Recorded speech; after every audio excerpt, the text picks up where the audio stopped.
They said reconciliation was impossible. We forged our own fate.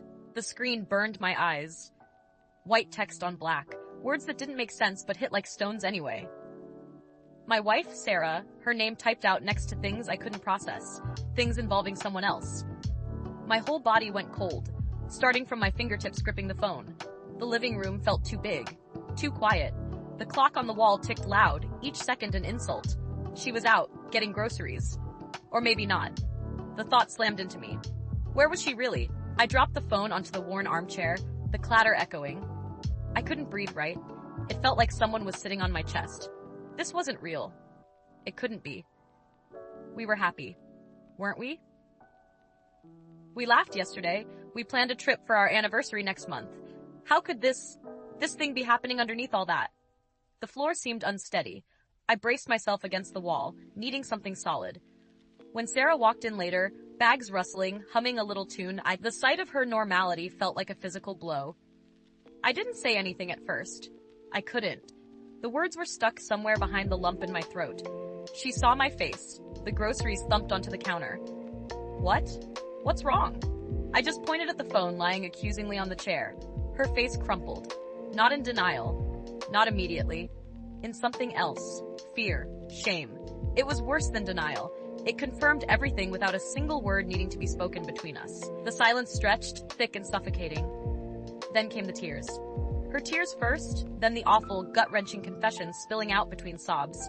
It felt like watching a car crash in slow motion, one I was strapped inside. The days that followed blurred into a gray fog of pain and confusion. Sleep didn't come easy. Food tasted like ash. Friends rallied, mostly around me. Their words were meant to be supportive, I think. Leave her. You deserve better. Once a cheater, always a cheater. Reconciliation? Don't be an idiot, man. It never works. My brother was blunt. Kick her out. Today, change the locks. My mom cried, saying Sarah had broken our family. Even our therapist, the one we started seeing in a desperate attempt to navigate the wreckage, seemed skeptical. She used careful words. Rebuilding trust after a betrayal of this magnitude is an incredibly difficult path. She spoke about realistic expectations. She suggested focusing on individual healing first, maybe separating for a while. Everyone, everywhere, seemed to be telling me the same thing. It was over. Impossible. A lost cause. Trying to fix this was like trying to glue dust back together. Part of me believed them. The logical part screamed at me to cut my losses, run, protect what was left of myself. But there was another part. A smaller, quieter part that remembered the 15 years before this nightmare. The woman who held my hand when my dad died. The goofy laugh that could make me smile on the worst days. The partner I'd built a life with. Was all that gone? Vaporized by this one terrible act? Sarah wasn't just crying anymore. She was doing things. She cut off all contact with the other person immediately, showing me the proof without me asking. She found her own therapist. She answered every single agonizing question I threw at her. Even when my voice shook with rage and hurt, even when the questions were repetitive, circling the same painful details over and over. She didn't make excuses. She just said, I broke us. I know that. If there's any chance at all, I will do whatever it takes. Her actions, small steps in the vast chasm between us, started to chip away at the wall of impossibility everyone else was building. It wasn't forgiveness, not even close. It was just observation. Seeing someone who looked truly broken by what they'd done, not just by getting caught. One night, maybe 3 months in, sitting on opposite ends of the couch in near silence for the 10th night in a row, something shifted. I looked at her, puffy-eyed, exhausted, staring at her hands. And I didn't just see the person who betrayed me.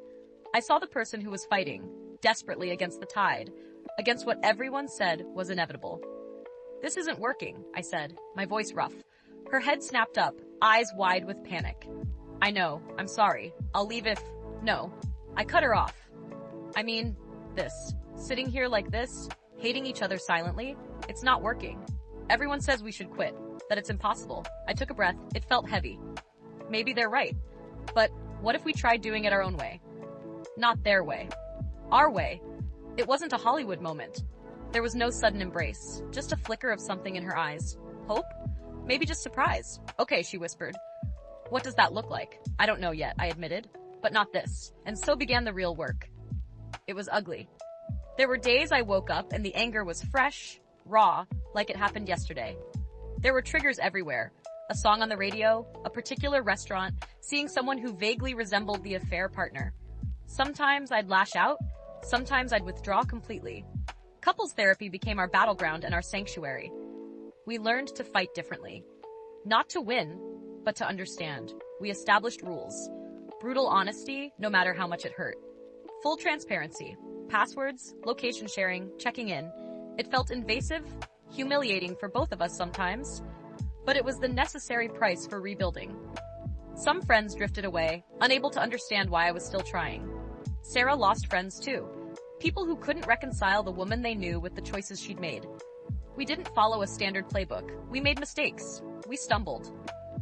There were times, months, even a year in, when I thought they were right. This is impossible. One particular argument, harsh words thrown like knives, ended with me packing a bag. Sarah didn't try to stop me with tears this time. She just stood there, defeated, and said, "I understand. I did this." Seeing that lack of fight paradoxically made me stop. I put the bag down. We didn't talk for hours, but we stayed in the same house. The next day, we went back to therapy. Slowly, painstakingly slow, small things started to shift. A shared joke that didn't feel forced. Holding hands during a movie without it feeling like a lie. Surviving a major trigger event, seeing the other person unexpectedly in public without imploding completely. We talked about it afterward, calmly, analyzing the feelings, reassuring each other. These weren't grand gestures, just tiny bricks being laid on a foundation that had been blown apart. We were learning to navigate the new landscape of our marriage, scars and all. Years have passed now. People ask if we're back to normal. The answer is no. We aren't the same couple we were before D-Day. That couple died. We are something new now. Something forged in fire. The trust isn't blind anymore. It's conscious, earned daily through consistent action and open communication. The scars are visible, reminders of the pain, but they don't ache constantly. Sometimes I look at Sarah, and the memory still flickers, a shadow in the back of my mind. But then I see the woman beside me today. Stronger, more self-aware, fiercely protective of what we rebuilt. I see the partner who showed up, day after grueling day, and did the work when everyone, including me sometimes, said it was pointless. They said reconciliation was impossible. They said the trust could never be rebuilt. They laid out a future of inevitable failure for us. Maybe for some, it is impossible. The pain is too deep, the damage too extensive. But for us, we refused to let their predictions define our outcome. It wasn't easy.